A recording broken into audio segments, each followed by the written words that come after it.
आज का पहला प्रश्न है कि निम्नलिखित कथनों पर विचार करें। पहला कथन है कि बाल गंगाधर तिलक ने मार्च 1916 में Akhil Bharatiya home rule league की स्थापना की थी। होम रूल लीग का मुख्य उद्देश्य ब्रिटिश राष्ट्रमंडल के भीतर सुशासन की मांग करना था। और तीसरा है कि 1920 में महात्मा गांधी ने Akhil Bharatiya home rule league की अध्यक्षता स्वीकार की। तो इसका कौन सा कथन जो है सही है? तो इसका सही जो आंसर है वो है ए ऑप्शन। 2 और 3 मतलब दूसरा और तीसरा सही है, पहला जो है वो गलत है। पहला गलत इसलिए है क्योंकि तिलक ने मार्च 2016 में नहीं बल्कि अप्रैल 1916 में उन्होंने होम रूल लीग की स्थापना की थी। और उन्होंने पहली बैठक जो है बेलगाम में की थी। और तिलक की जो लीग थी उसका मुख्यालय जो था वो पूना में था। मुख्यालय जो है वो पूना में था। एनी बेसेंट ने भी लीग की स्थापना की थी, होम रूल लीग की। उनकी स्थापना का जो वर्ष है वो सितंबर 1916 है। और उन्होंने मद्रास में अपनी होम रूल लीग बनाई थी। बॉम्बे और उन्होंने शेष भारत में बॉम्बे को छोड़कर बंबई को छोड़कर उन्होंने पूरे भारत के हिस्से को कवर किया था। 1920 में महात्मा गांधी ने Akhil Bharatiya home rule league की अध्यक्षता स्वीकार की और संगठन का नाम बदलकर स्वराज सभा कर दिया गया। लेकिन एक साल के भीतर लीग जो है होम रूल लीग जो थी वो राष्ट्रीय कांग्रेस में शामिल हो गई।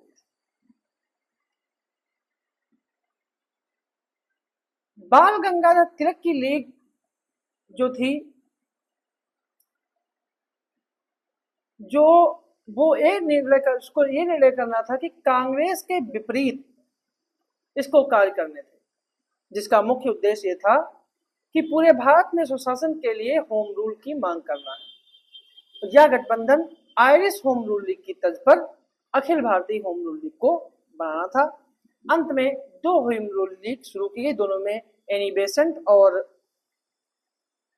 बाल गंगाधर तिलक में समझौता नहीं हुआ। तो अंत में 2 होम रूल लीग बनी, एक बाल गंगाधर तिलक के द्वारा अप्रैल 1916 में और दूसरी एनी बेसेंट की सितंबर 1916 में होम रूल लीग का गठन किया गया। तो सही जो आंसर है वो ए ऑप्शन है। अगला प्रश्न है निम्नलिखित में से कौन नेता चंपारण से जुड़े थे? चंपारण से जुड़े थे ये बताना है। ब्रजकिशोर प्रसाद, अनुग्रह नारायण सिन्हा, रामनवमी प्रसाद या शंभू शरण वर्मा? कूट के आधार पर चयनित करना है। 1 2 3, 2 और 4, 2 3 4 या फिर उपरोक्त सभी।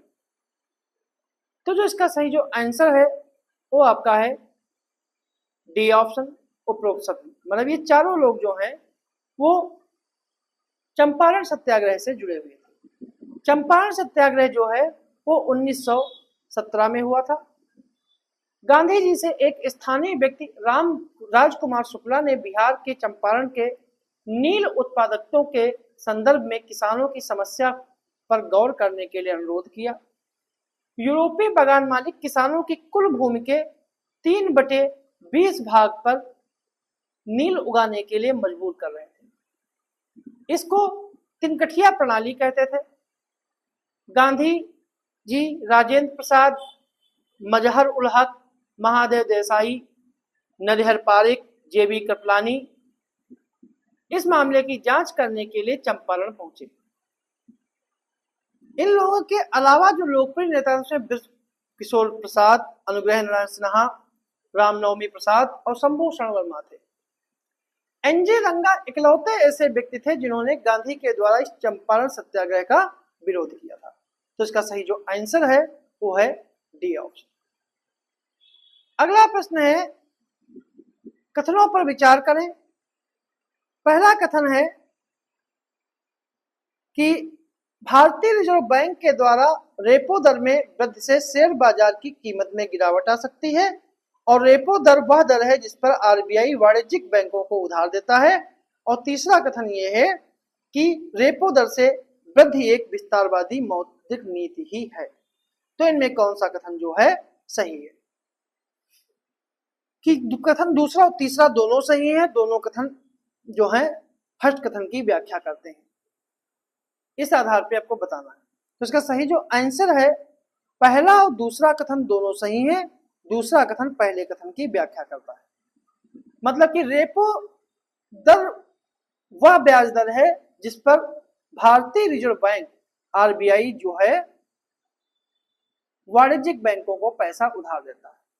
हर बार जब केंद्रीय बैंक रेपो दर बढ़ाता है तो शेयर बाजार तुरंत प्रभावित होते हैं। इसका मतलब है रेपो दर में वृद्धि वाणिज्यिक बैंकों के लिए ऋण पर ब्याज दरों में वृद्धि करती है, जिससे व्यवसायों को अपने विस्तार पर खर्च को कम करना पड़ सकता है, जो विकास को धीमा करता है, मुनाफे और भविष्य की नकदी प्रवाह पर प्रभाव डालता है और स्टॉक की कीमतों के गिरावट का कारण बनता है।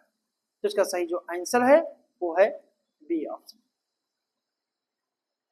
अगला प्रश्न है, निम्नलिखित में से कौन सा सही है कि 18 अप्रैल 2025 को यूनेस्को ने भगवत गीता और भरत मुनि के नाट्य शास्त्र की पांडुलिपियों को memory of the world register में शामिल किया है और भगवत गीता महाभारत के विराट पर्व का हिस्सा है।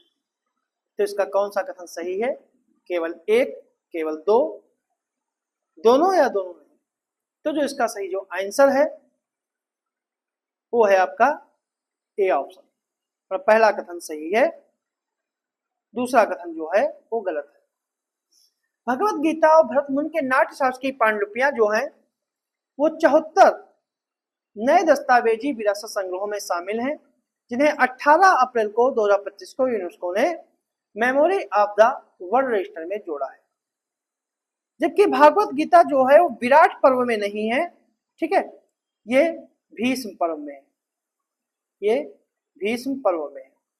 और भीष्म पर्व में भीष्म पर्व में यह गीता है जिसमें 18 अध्याय हैं और 700 श्लोक हैं और यह भीष्म पर्व में है, इसलिए सही आंसर जो इसका ए ऑप्शन। अगला प्रश्न है,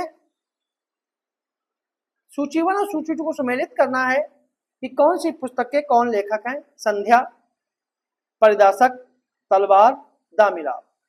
तो कौन सा जो है सही है? 1 2 3 4, 2 1 4 3, 4 3 2 1 या फिर 3 1 4 2।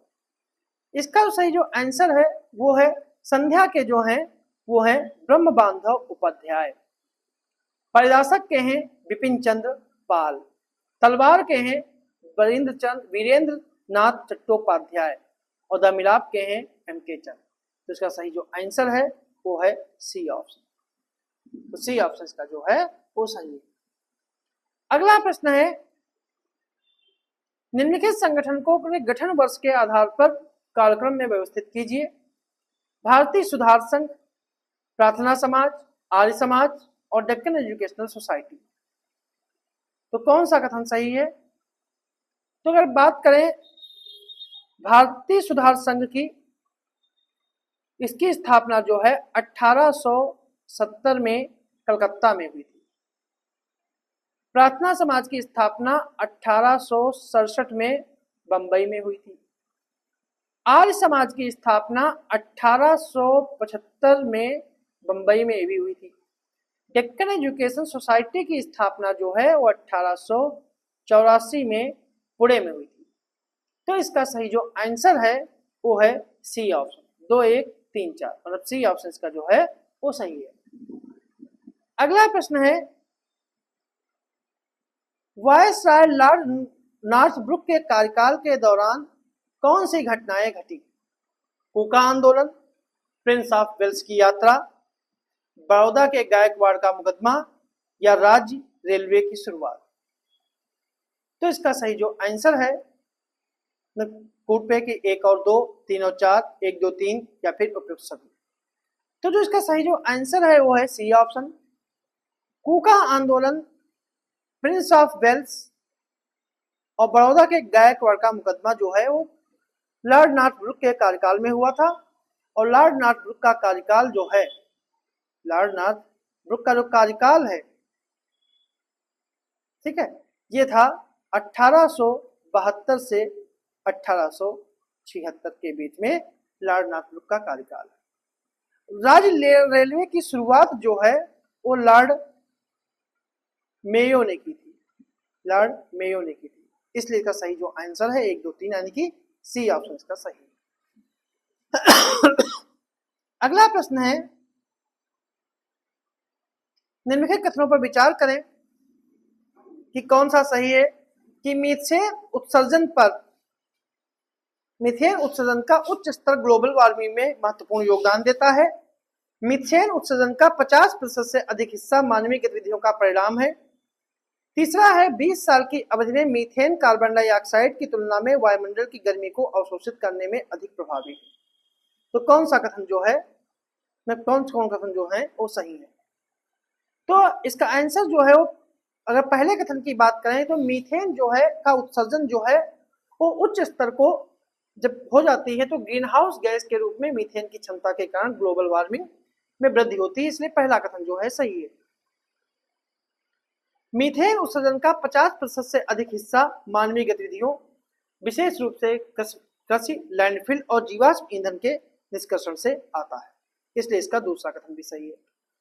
20 साल की अवधि में मीथेन गर्मी को अवशोषित करने में CO2 से 80 गुना अधिक शक्तिशाली है, यानी कि मीथेन जो है उस कार्बन डाइऑक्साइड की से तुलना में गर्मी को और अधिक जनरेट करती है, 80 गुना अधिक जनरेट करती है। मतलब कार्बन डाइऑक्साइड भले ही कम करती हो, लेकिन मीथेन जो है गर्मी को और अधिक 80 गुना अधिक जनरेट करती है और एक शक्तिशाली और अल्प समय में ही एक ग्रीन हाउस गैस बना देती है।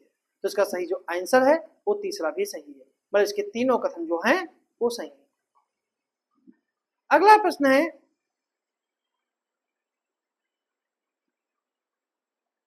नीचे दिए गए कथनों का कारक है।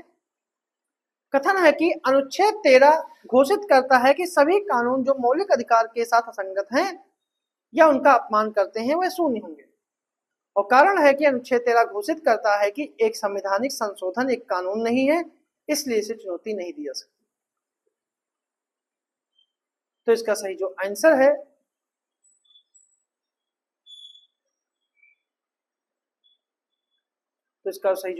है वो है सी ऑप्शन, कि दोनों कथन जो हैं वो सही हैं और आर्य का सही स्पष्टीकरण नहीं है, मतलब इसके दोनों कथन जो हैं वो सही है। तो इसका दोनों कथन सही है लेकिन एक दूसरे की व्याख्या नहीं करते।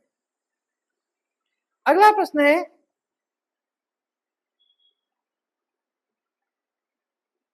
कि सामाजिक न्याय बिना किसी सामाजिक भेदभाव के समान नागरिकों के साथ समान व्यवहार को दर्शाता है।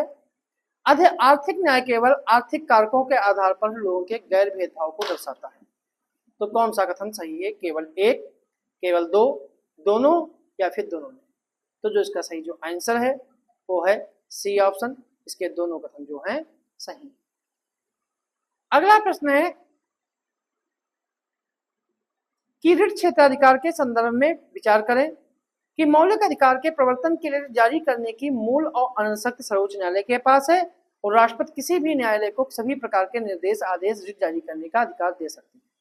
तो इसका कौन सा कथन सही है? केवल एक, केवल दो, दोनों या फिर दोनों? तो जो इसका सही जो आंसर है वो आपका है डी ऑप्शन, इसके दोनों कथन जो हैं सही नहीं। ऐसा इसलिए है कि सर्वोच्च न्यायालय के पास किसी भी मौलिक अधिकार के लागू कराने के लिए निर्देश या आदेश जारी करने या रिट जारी करने का अधिकार है। जारी किए गए रिट में बंदी प्रत्यक्षीकरण, परमादेश, प्रतिषेध, उत्प्रेषण, अधिकार परीक्षा शामिल है। यह सर्वोच्च न्यायालय का मूल क्षेत्राधिकार है, लेकिन यह उसका केवल क्षेत्राधिकार नहीं है क्योंकि उच्च न्यायालय को भी रिट जारी करने का अधिकार है। संसद किसी अन्य न्यायालय को भी सभी प्रकार के निर्देश, आदेश और रिट जारी करने का अधिकार दे सकती है, लेकिन यह सर्वोच्च न्यायालय को दी गई उपरोक्त शक्तियों के प्रति पूर्वाग्रह के बिना किया जा सकता है। मतलब कि राष्ट्रपति नहीं दे सकते हैं, संसद दे सकते हैं, इसलिए दोनों कथन जो हैं गलत है, इसलिए इसका डी ऑप्शन सही है। अगला प्रश्न है, निम्नलिखित में से संवेग एक सदिश राशि है, निम्नलिखित में से कौन सी एक सदिश राशि है? संवेग, दाब, ऊर्जा या कार्य? तो जो इसका सही जो आंसर है वो है ए ऑप्शन, समवेग। समवेग एक सदिश राशि है, जबकि बाकी जो हैं वो सभी अदिश राशियां हैं। सदिश राशि एक भौतिक राशि होती है जिसमें परिमाण और दिशा दोनों होते हैं। तो ये थे हमारे आज के कुछ प्रश्न।